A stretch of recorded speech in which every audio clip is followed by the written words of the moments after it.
મારી સ્ત્રી ખરાબ થઈ ગઈ, હું રમેશભાઈ પાસે ગયો. મેં રમેશભાઈ સ્ત્રી છે, મને કે આ બેઠી.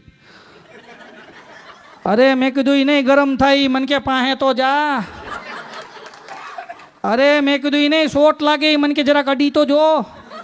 અરે મેં કીધું એમ નહીં ઘડ્યું ભાંગે, મને કે મને આંખો ભાંગી નાખ્યો, હવે ઘડ્યું ની ક્યાં કરવાની રહી. એટલે મારી બાજુમાં એ રહે છે ને, તો એને એની મને મારી પાસે આવે, મને કે રમેશભાઈ, મને કે મારી દીકરીનું નામ એવું પાડ્યું છે ને, એક વાર કે મારી દીકરીનું નામ લઉં તો મારી દીકરી આવે, 2 વાર મારી દીકરીનું નામ લઉં મારી ઘરવાળી આવે, અને 3 વાર કે મારી દીકરીનું નામ લઉં ને તો મારી હાહુ આવે. તો મેં કીધું તારી દીકરીનું નામ શું છે? મને કે નીમા. અવાજ કહું નીમા તો મારી દીકરી આવે. 2 વાર બોલું નીમા નીમા.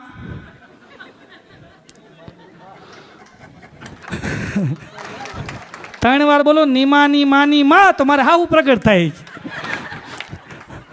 હું ને મારી ઘરવાળી ઝૂલે બેઠા હતા ને, મારી ઘરવાળી મને પૂછ્યું, મને કે પુરુષ ગુજરી જાય તો ક્યાં જાય? અરે મેં કીધું સ્વર્ગમાં જાય. મને કે એને સ્વર્ગમાં શું મળે? મેં કીધું અપ્સરા મળે. તો મને કે સ્ત્રી ગુજરી જાય તો ક્યાં જાય? મેં કીધું એ સ્વર્ગમાં જ જાય. મને કે એને ત્યાં શું મળે? મેં કીધું વાંદરો. તો મારી ઘરવાળી મને કે તમારા પુરુષોને કેવું સારું, કાં તમારે અહીંયા અપ્સરા સ્વર્ગમાંય અપ્સરા, અમારથી કે સ્વર્ગમાંય વાંદરો, અહીંયા ઘણા હોય, બધાય ન હોય, ઘણા હોય. એમ મારી બાજુમાં રમેશભાઈ રહે છે ને, એની ટેવ છે. એ રમેશભાઈની ટેવ છે, એ આપણે 3 બોલીએ, 3. આપણે શું બોલીએ? 3. એ શું બોલે ખબર? 3. આપણે બોલી ગુરુ દ્રોણ, એ દોન. આપણે બોલી કોણ, એ બોલે કોણ. એ જ્યાં હોય ત્યાં અણની જગ્યાએ ન લગાડે. એમાં હમણાં ઉનાળામાં તરબૂચ લેવા સુરતમાં ગયા એ રમેશભાઈ, તો એક બેન તરબૂચ વેચતા હતા ને 3 તરબૂચ પડ્યા હતા. તો રમેશભાઈ ત્યાં ગયા, ઓલા બેન તરબૂચ વેચતા હતા, એની પાસે જઈને કીધું, બેન તરબૂચનો શું ભાવ છે? ઓલા બેન કે 100 રૂપિયાનો એક. રમેશભાઈ કે સમજીને કે તને લઈ લઉં.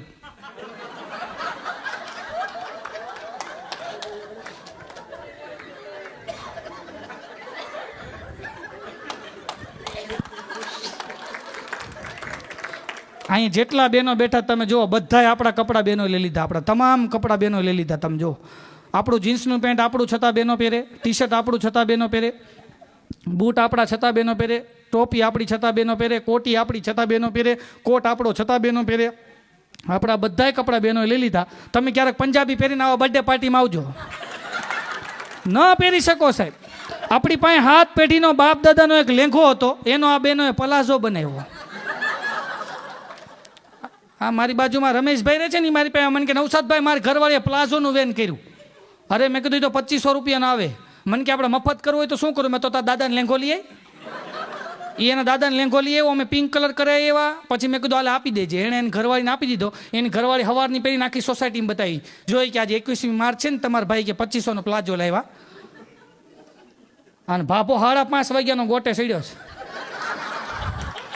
હો બટા મારે લેંઘો જોયો. હવે મારે કહેવાય તમારા છોકરાને ઓ પહેરીને ફરે તમારો જ છે.